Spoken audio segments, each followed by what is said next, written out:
15 lugar sa bansa ang nasa ilalim ngayon ng signal number 1 dahil sa Tropical Depression Quiapo habang kumikilos pa west-northwestwards ng Northern Luzon. Kabilang sa mga lugar na nasa ilalim ngayon ng signal number 1, ang Batanes, Cagayan, Babuyan Island, Isabela, Nueva Vizcaya, Quirino, Apayao, Abra, Kalinga, Mountain Province, Ifugao, Benguet, Ilocos Norte, Ilocos Sur, La Union at Northern, gayon din ang central portions ng Aurora. Ay pag nabigat ka na kayo amin sa mga suki natin dyan sa norte, huling namataan ang mata ng bagyo sa layong 535 km, hilagan silangan ng mainland Cagayan. Maaring tumama ito ng kalupaan sa paligid ng Babuyan Island, dakong hapon o gabi. Ito ay may taglay na lakas na hangin umabot ng 55 km bawat oras malapit sa gitna. Ang pagbugso nito umaabot naman ng 70 km bawat oras. Ayon sa pag-asa, ang pinakamalakas na wind signal na posibleng itaas habang nasa bansa ang bagyong Quiapo ay signal number 2. Diyan man, hindi inaalis ng pag-asa ang posibilidad na itaas din sa signal number 3 ang lakas ng hangin kung ito'y titindi pa at maging severe tropical storm habang tumatawid ng Batanes at Babuyan Island. Inaasahan itong lalabas ng Philippine Area of Responsibility bukas pa o Sabado pa ng umaga. Nasa bansa pa rin si Quiapo ha. Kasama na natin si Veronica Torres mula sa Pag-asa. Ma'am Veronica, good morning. Good morning din po sa inyo at sa ating mga taga-subaybay. Tama po kayo, may minomonitor tayong bagyo sa loob ng ating Philippine Area of Responsibility. Ito si Tropical Storm Quiapo. Kanina ngang alas 4 ng madaling araw, ito ay huling namataan na nasa may layong 345 kilometers silangan ng Apari, Cagayan.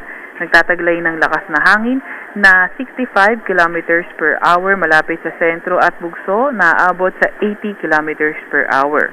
Kumikilos sa direksyong kanluran, hilagang kanluran sa bilis na 30 kilometro kada oras. At dahil nga dito kay bagyong Quiapo, nakataas ang signal number 2 sa Batanes, northern portion ng mainland Cagayan, kabilang na ang Babuyan Islands at ang northern portion ng Ilocos Norte.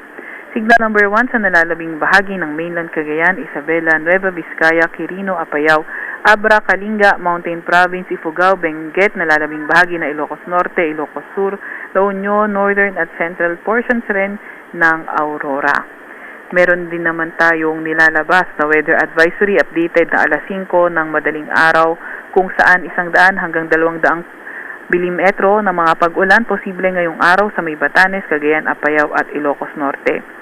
50 hanggang 100 milimetro ng mga pag-ulan ang inaasahan naman dulot pa rin itong si bagyong Quiapo sa Isabela, Abra, Ilocos Sur, Kalinga, Benguet at La Union. Para naman sa pag-ulan dulot ng habagat o southwest monsoon, inaasahan ang 50 hanggang 100 milimetro ng mga pag-ulan sa may Palawan, Occidental Mindoro, Antique, Iloilo, Guimaras, Negros Occidental, pati na rin sa may Negros Oriental. Para naman sa gale warning, meron tayong nilalabas sa gale warning para yan sa hilagang bahagi sa northern seaboard ng Northern Luzon. Kaya kung maaari, huwag mo nang pumalaot sa lugar na iyan dahil magiging maalon hanggang sa napakaalon ng karagatan. Para naman sa inaasahang pagkilos nitong si bagyong Quiapo, posible ngang lumapit itong sentro ni Quiapo sa may northeastern portion ng mainland Cagayan between this morning and afternoon. At posible itong lumapit o maglandfall sa vicinity ng Babuyan Islands between this afternoon and evening at lumabas ng ating Philippine Area of Responsibility by tomorrow morning.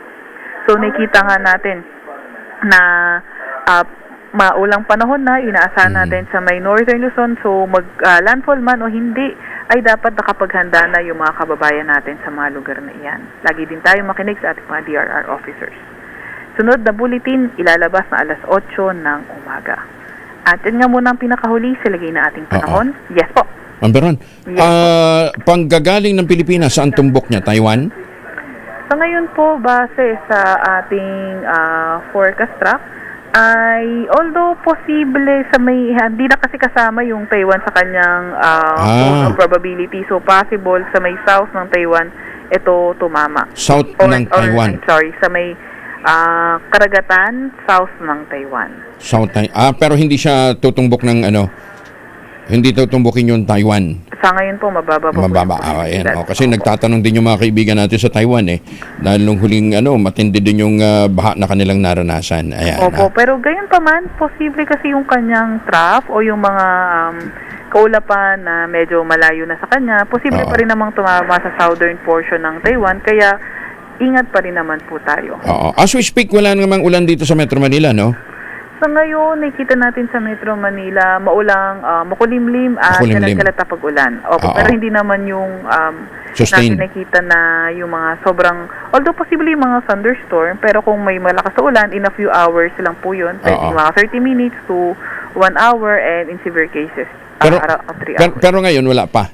Wala, no? Ngayon, wala pa. Wala pa. Sige. Thank you, Ma'am Biron. Magandang umaga. Salamat. Good morning. Si Veronica Torres mula po naman sa Pag-asa.